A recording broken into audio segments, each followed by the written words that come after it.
UK కేసులపై అన్ని రాష్ట్రాల్లో రివ్యూలు, చలికాలం మరింత జాగ్రత్తగా ఉండాలన్న ఈటల.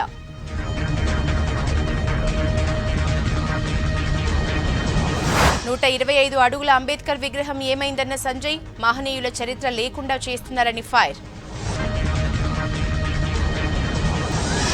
సీఎం దత్తత గ్రామాల్లో అభివృద్ధి జరగటం లేదు, గంటెడు మట్టి తీయలేదని మేడ్చల్ కలెక్టర్కు రేవంత్ లేఖ.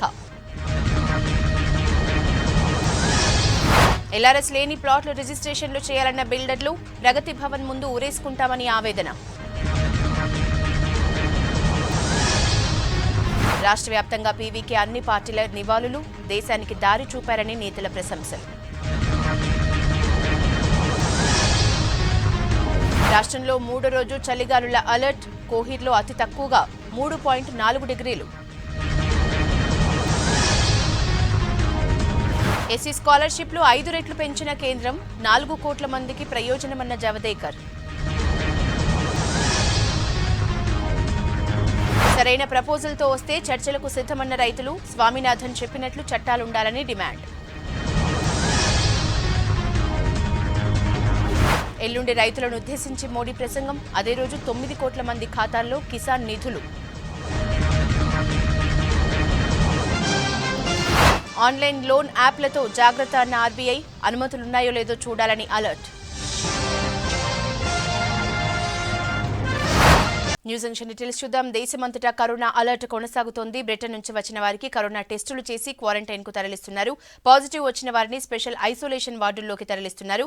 అటు కర్ణాటకలోనూ రాత్రి కర్ఫ్యూ విధిస్తున్నట్లు కర్ణాటక ప్రకటించింది. కండిషన్లతో జల్లికట్టుకు పర్మిషన్ ఇచ్చింది తమిళనాడు సర్కార్. దేశంలో ఇప్పటివరకు ఎవరిలోనూ కొత్త స్ట్రెయిన్ గుర్తించలేదని కేంద్ర ఆరోగ్య శాఖ తెలిపింది. బ్రిటన్ నుంచి వస్తున్న వారికి మాత్రం ఎయిర్పోర్టుల్లోనే ఆర్టీపీసీఆర్ టెస్టులు చేస్తున్నారు. కొద్ది రోజులుగా బ్రిటన్ నుంచి వచ్చిన వారిలో ఇప్పటివరకు 16 మందికి కరోనా నిర్ధారణ అయినట్లు అధికారులు గుర్తించారు. ఒక్క అమృత్సర్లోనే 8 మందికి కరోనా పాజిటివ్ గా తేలింది. నిన్న రాత్రి బ్రిటన్ నుంచి ఢిల్లీకి వచ్చిన 2 విమానాల్లోని 470 మందికి కరోనా పరీక్షలు చేశారు. వీరిలో 5గురికి పాజిటివ్ వచ్చింది. ఇవాళ ఉదయం వచ్చిన వారిలో 6గురికి పాజిటివ్ వచ్చింది. మిగతా 50 ప్రయాణికులను ప్రభుత్వ క్వారంటైన్ కేంద్రానికి తరలించారు. పాజిటివ్ వచ్చిన శాంపిల్స్ నేషనల్ ఇన్స్టిట్యూట్ ఆఫ్ వైరాలజీకి పంపిస్తున్నారు. వీరికి సోకిన కరోనాలో కొత్త రకం స్ట్రెయిన్ ఉందా లేదా అనే దానిపై పరిశోధనలు చేయనున్నారు.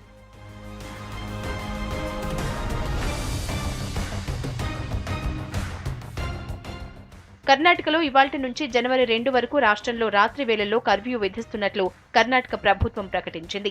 రాత్రి 10 తర్వాత ఎలాంటి ఫంక్షన్లు నిర్వహించవద్దని ఆదేశించింది. మతపరమైన కార్యక్రమాలతో పాటు ఇతర ఏ కార్యక్రమాలకు అనుమతించేది లేదని ఆరోగ్య శాఖ మంత్రి సుధాకర్ తెలిపారు. క్రిస్మస్ సందర్భంగా రేపు జరిగే రాత్రి ప్రార్థనలకు అనుమతి ఇచ్చారు. క్రిస్మస్ రోజు మాత్రం ప్రభుత్వ గైడ్ లైన్స్ ప్రకారమే నిర్వహించాలని చెప్పారు.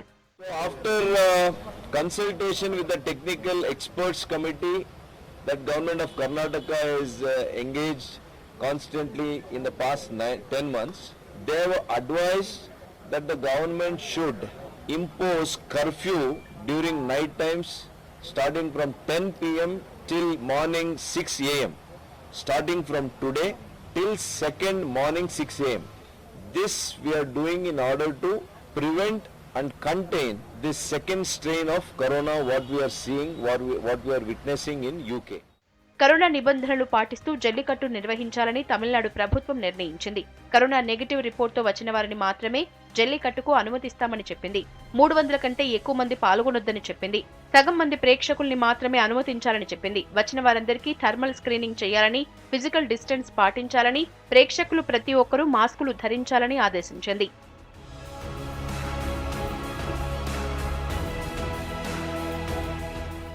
ఈసారి కూడా తమకు కరోనా భయం ఉందన్నారు కేరళ ఆరోగ్య మంత్రి కేకే శైలజ.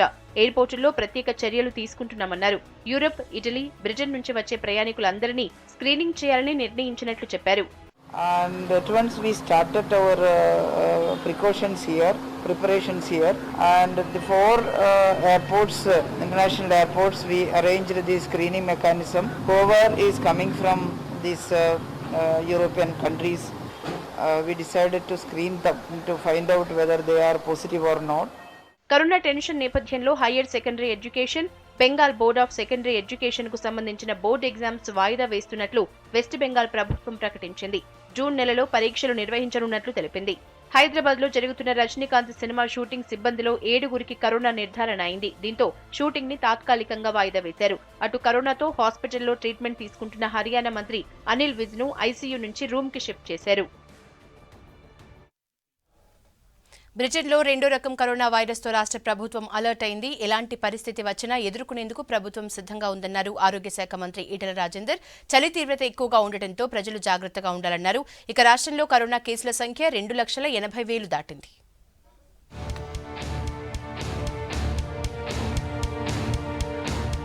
కొత్త రకం వైరస్ పై రాష్ట్ర వైద్యారోగ్య శాఖ అప్రమత్తమైంది. అన్ని జిల్లా వైద్య అధికారులతో హెల్త్ సెక్రటరీ వీడియో కాన్ఫరెన్స్ నిర్వహించారు. ముందు జాగ్రత్తలు సూచించారు. విదేశాల నుంచి వచ్చే వారిపై ఫోకస్ పెట్టాలన్నారు. యూకే నుంచి వచ్చిన వారిపై ఆరా తీస్తున్నారు హెల్త్ డిపార్ట్మెంట్ అధికారులు. మంగళవారం యూకే నుండి 7గురు రాష్ట్రానికి వచ్చినట్టు గుర్తించారు. ఈ నెల 15 నుంచి 21 వరకు యూకే నుంచి డైరెక్ట్ ఫ్లైట్లలో 358 మంది రాష్ట్రానికి వచ్చినట్టు తేల్చింది వైద్యారోగ్య శాఖ.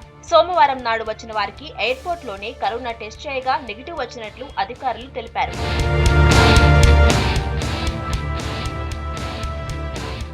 ఇక యూకే నుంచి వచ్చిన వారికి కరోనా నెగిటివ్ వచ్చినా వారం రోజుల పాటు క్వారంటైన్ లో ఉండాలని ఆదేశించారు. కరోనా కొత్త స్ట్రెయిన్ వేగంగా వ్యాపిస్తున్నప్పటికీ తీవ్ర లక్షణాలు, మరణాలు చాలా స్వల్పంగా ఉన్నాయి అన్నారు వైద్యారోగ్య శాఖ అధికారులు. అన్ని డిపార్ట్మెంట్స్ ని అలర్ట్ చేశామని చెప్పారు.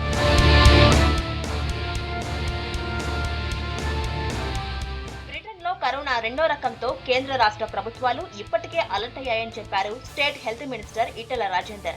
ఎయిర్పోర్ట్ లోనే కరోనా పరీక్షలు చేసి పాజిటివ్ వస్తే ట్రీట్మెంట్ కు, లేకపోతే ఐసోలేషన్ సెంటర్ కు పంపించేలా ఏర్పాట్లు చేశామన్నారు. సెకండ్ వేరియంట్ వచ్చినా రాకున్నా జాగ్రత్తగా ఉండాలని సూచించారు. ఏ పరిస్థితి వచ్చినా కూడా ఎదుర్కోవడానికి ప్రభుత్వం సిద్ధంగా ఉందన్నారు ఈటెల.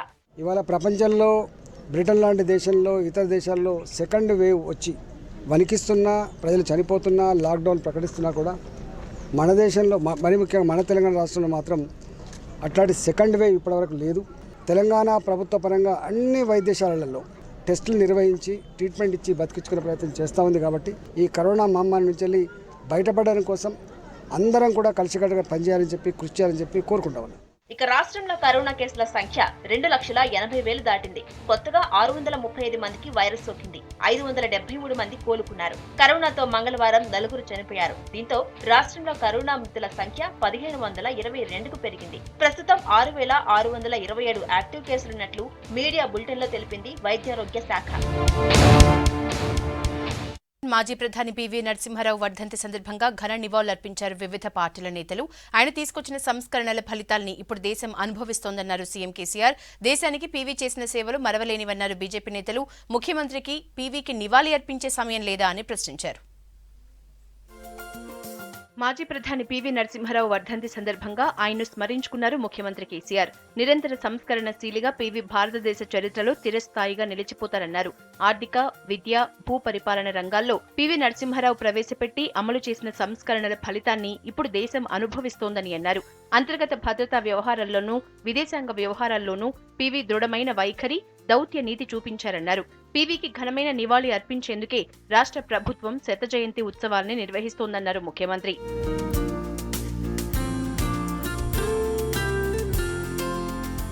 హైదరాబాద్ నెక్లెస్ రోడ్డులో పీవీ ఘాట్ దగ్గర మండలి చైర్మన్ గుత్తా సుఖేందర్ రెడ్డి, స్పీకర్ పోచారం, రాజ్యసభ సభ్యుడు కేకే నివాళులర్పించారు. పీవీ దేశానికి దిక్సూచి అన్నారు నేతలు. భారతరత్న ఇవ్వాలని కేంద్రానికి పంపుతామన్నారు. పేద ప్రజలకు భూ సంస్కరణలు తెచ్చి భూమిని అందించినటువంటి ఘనత మన పివి నరసింహారావు గారిని మనవి చేస్తా ఉన్నాను. ఇంత పెద్ద ఎత్తున పారిశ్రామికంగా, ఆర్థికంగా ఎదగడానికి వారు ప్రారంభించినటువంటి సంస్కరణలే భారతదేశం మొదటి స్థానంలో ఉండేటువంటి పద్ధతుల్లో వారు నిర్వహించినటువంటి కార్యక్రమం అని చెప్పి ఈ సందర్భంగా మనవి చేస్తా ఉన్నాను. దేశానికి దిక్సూచి చూపించినటువంటి మహా వ్యక్తి యొక్క వర్ధంతి సందర్భంలో వారిని మనం జ్ఞాపకం చేసుకోవడం మన కర్తవ్యం, మన విధి, మన బాధ్యత. గొప్ప ఆర్థిక సంస్కరణకర్త గౌరవనీయులు పివి నరసింహారావు గారు. ఎన్ఆర్ఐ ఆర్గనైజేషన్స్ కలిసేసి పివి గారికి భరతరత్న ఇవ్వాలని ప్రైమ్ మినిస్టర్ గారిని 30వ తారీఖు లేదా ఫస్ట్ ఈ మొదటి వీక్ జనవరి లోపల మొదటి వారంలో కలవబోతా ఉన్నారు. పివి దేశం గర్వించదగ్గ నాయకుడని కొనియాడారు బీజేపీ రాష్ట్ర అధ్యక్షుడు బండి సంజయ్. సీఎం కేసీఆర్ కు పీవీకి నివాళి అర్పించే సమయం లేదా అని ప్రశ్నించారు. పీవీ ఘాట్ దగ్గర నివాళులర్పించారు బీజేపీ నేతలు. పీవీకి భారతరత్న ఇవ్వాలని ఎక్కడ చెప్పాలో అక్కడ చెప్తామన్నారు ఎంపీ అరవింద్. జిహెచ్ఎంసీ ఎన్నికల ముందు మాత్రం రాష్ట్ర ముఖ్యమంత్రి కేసీఆర్ గారికి పీవన్సరావు గుర్తొచ్చింది. ప్రేమ ఒలగవలసి బాగా శతజయంతి ఉత్సవాలు ఏ జరుగుతున్న శతజయంతి ఉత్సవాలు హోర్డింగ్ కట్టుకున్నారు, కమిషన్ చంపారు అంతే. ఏడ చేస్తారు, దానికి ఒక కమిటీ వేసి దానికి చైర్మన్ పెట్టిండు. మళ్ళా ఎక్కడ కూడా శతజయంతి ఉత్సవాల పేరుతోని కోట్ల రూపాయలు జేబులు నింపుకునేది తప్ప, హోర్డింగ్లు పెట్టింది తప్ప ఎక్కడ కూడా కనీసం కార్యక్రమం చేసిన పాపన పోలే. పివి గారి దగ్గర భారతీయతను నేర్చుకోవాలి. పివి నరసింహారావు గారి సమాధి కూలగొడతా అన్నోడు నీ రాష్ట్రంలో ఒక ఎమ్మెల్యేగా చెలామణి అయ్యి వాళ్ళు చెప్పినట్టు నువ్వు చాపులూసి చేసుకుంటా ప్రభుత్వం నడిపిస్తున్నావు. నువ్వు పివి గారి మీద ఏం దొంగ ప్రేమ ఒలికిపోస్తున్నావా?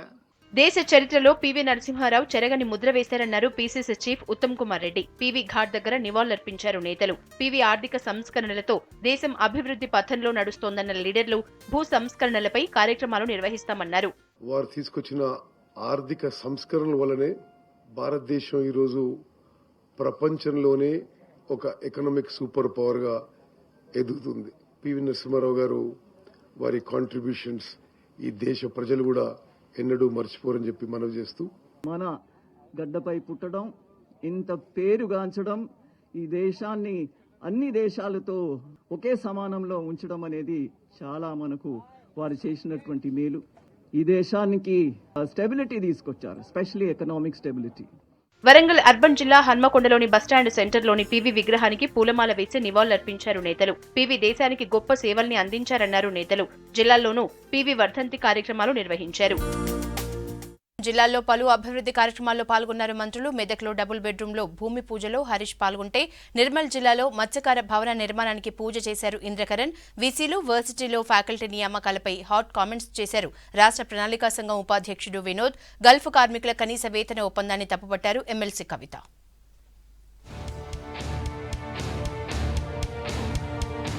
బీజేపీకి రైతులపై ప్రేమ ఉంటే రైతులకు 24 గంటల ఉచిత విద్యుత్ అందించాలన్నారు మంత్రి హరీష్ రావు. మెదక్ జిల్లా పెద్దశంకరపట్టణం తిమలాపూర్ శివార్లో 100 డబుల్ బెడ్రూమ్ ఇళ్ల నిర్మాణం, మౌలిక సదుపాయాల ఏర్పాటుకు మంత్రి భూమి పూజ చేశారు. ఈ నెల 28 నుంచి యాసంగి పంట రైతు బంధు అందిస్తామన్నారు హరీష్. 2 బెడ్రూమ్లు 2 ఇండ్లుంటే మా అక్క చెల్లెళ్ళు ఆత్మగౌరవంగా మంచిగా ఉండాలని చెప్పి, వెనకట పేదోళ్ళకి ఇండ్లు ఇస్తే ఎట్లిద్దరు, స్లమ్ములు, మోరి నీళ్లు, వాసన, నల్లరాదు, కరెంటు ఉండదు. అసలు పేదవాళ్ళ గృహ సముదాయం అంటేనే అది ఏదో పనికిరాని దాని లెక్క ఉంటుండే. కానీ ఇవాళ ఎట్లున్నదో చూడండి. హైదరాబాద్లో హైటెక్ సిటీ ఏరియాలు ఉన్నంత గొప్పగా శ్రద్ధ చూపియాలి. చక్కగా 96 ఇండ్లలో మిమ్మల్ని తోలించడం జరిగింది. మత్స్యకారుల సంక్షేమానికి ప్రభుత్వం కట్టుబడి ఉందన్నారు మంత్రి అల్లోల ఇంద్రకరణ్ రెడ్డి. నిర్మల్ జిల్లా కేంద్రంలోని భాగ్యనగర్ కాలనీలో చేపల మార్కెట్ భవన నిర్మాణ పనులకు మంత్రి భూమి పూజ చేశారు. మత్స్యకారులకు వాహనాలతో పాటు చేపల వలలను అందించామని చెప్పారు. రాష్ట్రంలో మత్స్యకారులు అభివృద్ధి సాధించే వరకు అన్ని చెరువులు, ప్రాజెక్టుల్లో ఉచిత చేప పిల్లల పంపిణీ చేస్తామన్నారు మంత్రి. దేశంలో, భారతదేశంలో ఏ రాష్ట్రంలో కూడా చేయనటువంటి మరి బేస్త కులస్తులకి సౌకర్యాలు ఇవ్వడం జరిగింది. వాళ్ళకు మోపెడ్ వెహికల్ కొనిచ్చినాం, దాంట్లో ఎలక్ట్రానిక్ కాంట పెట్టినాం, ఐస్ బాక్స్ పెట్టినాం. 2 దశాబ్దాలుగా యూనివర్సిటీలో టీచింగ్ ఫ్యాకల్టీ లేక చాలా నష్టం జరిగిందన్నారు రాష్ట్ర ప్రణాళిక సంఘం ఉపాధ్యక్షుడు వినోద్ కుమార్. గత ప్రభుత్వంలో, టీఆర్ఎస్ ప్రభుత్వంలోనూ అదే జరిగిందన్నారు. బేగంపేట్ టూరిజం ప్లాజాలో higher education, post Covid era అంశంపై ఎక్సెల్ ఇండియా సంస్థ ఆధ్వర్యంలో సెమినార్ జరిగింది. ఇందులో higher education chairman Papi Reddy, commissioner Naveen Mittal, Vinod పాల్గొన్నారు. ఏడాదిన్నరగా వర్సిటీల్లో టీచింగ్ ఫ్యాకల్టీ నియమించకపోవడం బాధాకరమన్నారు. యూనివర్సిటీలలో వీసీలు, టీచింగ్ ఫ్యాకల్టీ నియామకాలపై సీరియస్ గా దృష్టి పెట్టాలని అధికారులకు సూచించారు Vinod. So what I would like to say, we should think very seriously regarding the recruitment of teaching faculty in the university. It's unfortunate for the last 1.5 years, we never tried to recruit because of paucity of teaching faculty in the universities. The education system in the universities has deteriorated. So that is one of the reasons for which I want to insist in this seminar. Gulf వెళ్లే కార్మికుల కోసం కేంద్రం తీసుకొచ్చిన కనీస వేతన ఒప్పందం అభ్యంతరకరమన్నారు MLC కవిత. ఇప్పటికే corona కారణంగా తీవ్ర ఇబ్బందులు పడుతున్న కార్మికులకు ఈ ఒప్పందం నష్టం చేస్తుందన్నారు. అరబ్ కంట్రీస్ కు ఉపాధి కోసం వెళ్లే కార్మికులకు కనీస వేతనాలను తగ్గిస్తూ కేంద్రం జారీ చేసిన ఉత్తర్వులను రద్దు చేయాలని డిమాండ్ చేశారు. కేంద్ర ప్రభుత్వం తీసుకున్నటువంటి నిర్ణయం వల్ల గల్ఫ్ కార్మికులు చాలా ఇబ్బందులకు గురవుతారు. దాదాపు 90 లక్షల మంది గల్ఫ్ కార్మికులు మన పూర్తి భారతదేశం నుంచి అక్కడ ఉన్నటువంటి సందర్భం. కాబట్టి నేను కేంద్ర ప్రభుత్వాన్ని డిమాండ్ చేస్తూ ఉన్నాను, గల్ఫ్ కార్మికులకు విరుద్ధంగా, వారి ఇంట్రెస్ట్కి వ్యతిరేకంగా మీరు తీసుకున్నటువంటి నిర్ణయం ఏదైతే ఉందో 40% తగ్గించాలి మినిమం వేజ్ అనే. రాష్ట్ర పథకాలు ప్రజలకు వివరిస్తూనే కేంద్రంపై విమర్శలు చేశారు టీఆర్ఎస్ నేతలు. ఓట్ల రాజకీయాలు చేయడంలో కేసీఆర్ దిట్ట అన్నారు బీజేపీ రాష్ట్ర అధ్యక్షుడు బండి సంజయ్. ఎన్నికలంటేనే పేదలు, ఓటర్లు సీఎంకు గుర్తొస్తారని, ఆ తర్వాత హామీలేవీ అమలు చేయరని విమర్శించారు. మరోవైపు ఎల్లుండి ప్రధాని రైతు ప్రసంగానికి రాష్ట్ర వ్యాప్తంగా ఏర్పాట్లు చేస్తున్నారు బీజేపీ నేతలు.